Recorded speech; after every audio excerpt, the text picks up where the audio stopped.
été le premier président de cette Maison des Jeunes et de la Culture, de 65 à 68.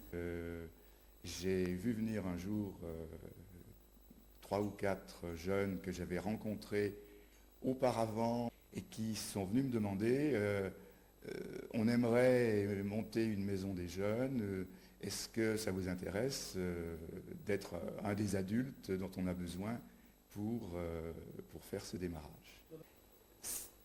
L'ambition des gens qui ont créé cette maison était variable, je crois, selon les individus. Il y avait les jeunes, il y avait les jeunes adultes et il y avait les jeunes jeunes.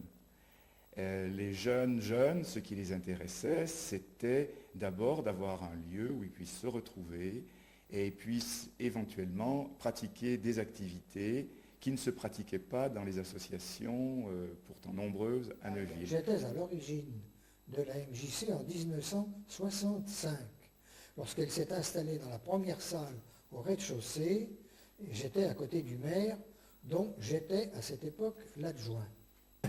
Après Louis-Noël de Mainjon, après Flamand, j'ai été le 3e président de la Maison des Jeunes, et je suis celui qui l'a été le plus longtemps de beaucoup, puisque j'ai été président pendant 10 ans et 4 mois. La MJC a un rôle très important dans la vie de la cité, ce qui est assez normal, puisque c'est la cité qui a la charge financière de faire vivre en grande partie la MJC et à lui fixer les objectifs.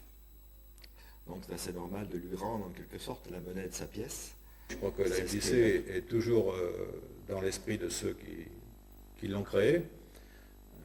Elle est respectueuse des convictions personnelles. Elle prône le pluralisme des idées, les principes de laïcité ainsi que les valeurs républicaines.